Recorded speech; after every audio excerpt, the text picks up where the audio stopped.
Welcome back mga kaaldab. Ito na naman po ang inyong lingkod, si Mr. Destiny. At syempre magbibigay po tayo ng pinakamainit na update po ngayon sa social media. Trending na naman po si Maine Polkerson. At pang-apat nga po o pangatlo nga po ang Aldab Nation. Yung pangalawa, 5 breakup and a romance. Grabe mga kaaldab, no?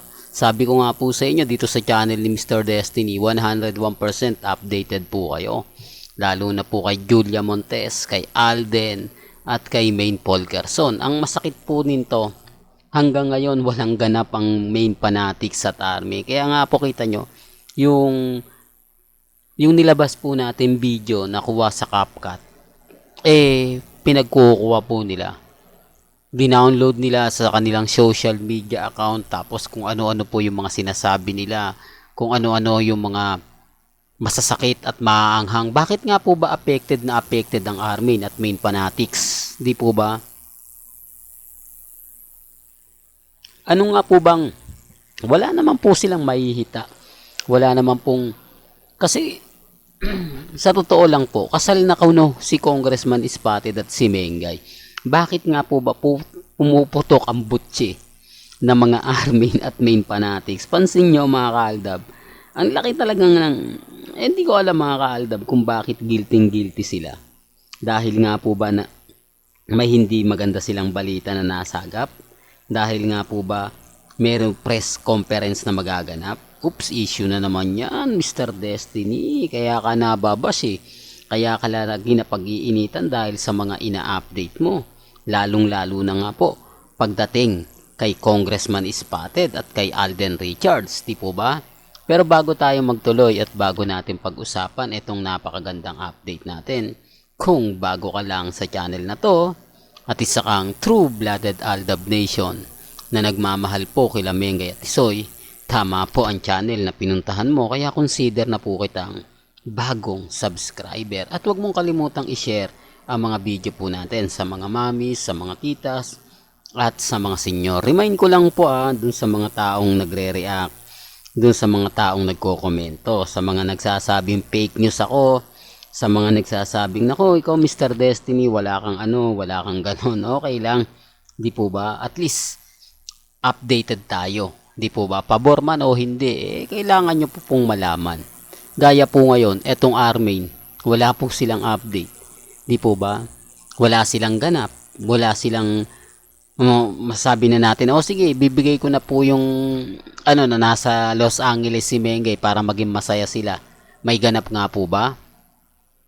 Kahit sabihin na natin kung ari na lang, hindi na siya fake news. Wala, hanggang dun lang eh. Sabi ko nga po sa inyo, wala po talaga. Tapos ngayon nababash pa si Congressman Spotted. Anong klaseng politiko daw yan? Kumbaga buwan na ata wala pa ring update sa kung nandito sa Pilipinas. Biruin mo pagkatapos daw po ng US. Tubusan naman. Tapos sabusan balik sa US. Ano ba naman yan? Kaya nga po ito nakakasira rin po ng image ni Congressman Spotted yung mga nangyayari ngayon. Di po ba? Dahil kumbaga sinasabi nilang nasa Amerika si Mengay, tapos napapabayaan ni Congressman Spotted yung trabaho niya, di po ba? Siyempre, kailangan mo rin talaga magpakita. Kailangan mo lang talagang ganito. Keso honeymoon daw, talagang binibigay daw po ng Kongreso kapag bagong kasal. Ano yan? 1 year? 6 months? 3 months? 2 months? 1 month? Depende po mga kaaldab. Sabi ko nga, may kanya-kanya tayong pananaw, may kanya-kanya tayong opinion. Ang sa akin lang po, kung ano lang yung trending, kung ano lang po yung pinagpepiestahan, doon lang po tayo. Wag po kayong basta-basta magre-react, wag po kayo basta-basta magko-komento. Di po ba? Ang importante lang po, kung ano po yung mga nababasa ninyo, kung ano po yung nakikita ninyo, napapanood ninyo, relax lang. Di po ba? Chill lang. Kasi darating naman po yung point na tayo pa rin po yung wagi. Darating din po yung point na mapapaisip din po yung iba. Sabi ko nga dito sa channel ni Mr. Destiny, ano man po yung mga nababasa ninyo, ano man po yung nakikita ninyo, napapanood ninyo, relax lang. Di po ba? Iba po kasi kapag ka-updated ka.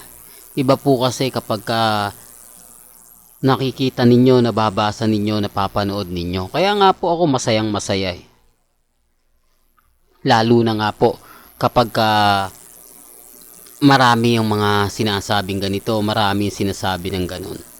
Huwag po kayong padadala, huwag po kayong maniniwala kung ano man po yung mga sabihin nila, kung ano man po yung ipaliwanag nila. Ang importante lang naman po kung ano yung gusto nyo po. Ang importante kung ano po yung sa tingin po ninyo. Di po ba? Ang problema mga kaldab, ang daming bitter eh. Ang dami nagsasabi ng ganito, ang dami nagsasabi ng ganun. Tapos wala naman po pala. Tapos may ganito ganyan, tapos may ganun. Oh, hindi katulad natin, kita nyo ngayon, updated na updated tayo kay Alden. Nasa unang hirit po sila. Trending na naman to. Di po ba? Tapos may mga scene pa sila ni Shaira o Julia. Ito yung pananaw ko mga kahaldab. Sabi ko nga po sa inyo, never pong gagamitin ni Alden. Nagkataon lang po talaga na, kumbaga malakas na yung loob niya. Nagkataon lang po na talagang gusto niya na po talagang, kumbaga, yung matagal mo nang kinikimkim, di po ba, na ganito po pala yung mangyayari, na ganito po pala yung magaganap. Sabi ko nga dito naman po mga kaaldab, kampante lang, kung ano lang yung trending, kung ano lang yung latest, kung ano lang yung ganap. Pero, well, sa mga nagsasabing lahat ng mga ina-update ko fake news, okay lang po yan. Galit lang po sila, guilty lang po sila. Kung ikukumpara po natin dito kay Maine Mendoza na updated po talaga ako, hindi sila pwedeng makalusot, hindi nila pwedeng sabihin na, oh, throwback yan kasi kanila galing yan eh. Kapag sila nag-throwback kay Mengay, masaya sila. Di po ba? Kahit sabihin na natin na wala naman si Congressman Spotted dyan, Mr. Destiny. Ito lang kasi yung magandang pwede nilang ipakita sa ngayon. Real talk to sa ngayon kasi wala po mga video na kumbaga pwede silang i-post eh. Kasi kapopost lang po nila kay Congressman Spotted yung nakaraan. Pag binalik naman po nila yon, mapupulaan ko sila.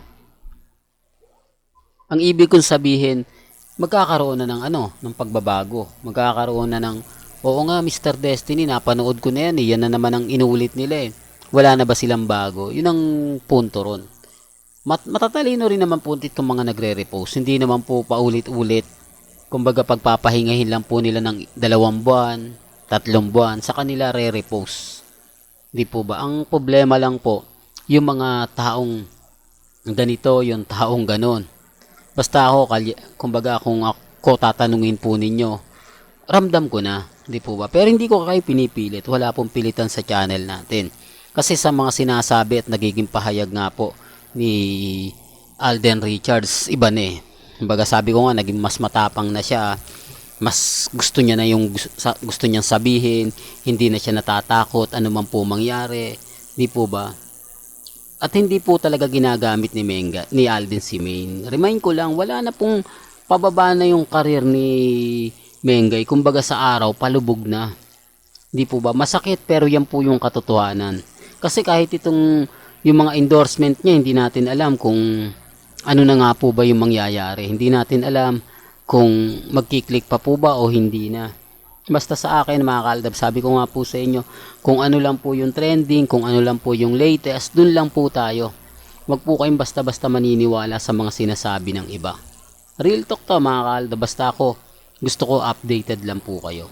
Well, hanggang dito na lang po yung updates natin Kaya kung gusto nyo pa po ng pinaka-latest at sariwang update, abay tutok lang po kayo dito sa channel ni Mr. Destiny para updated po kayo sa mga bagong video po na ilalabas po natin maya-maya lang. Hanggang sa muli, salamat po sa panonood at pakikinig.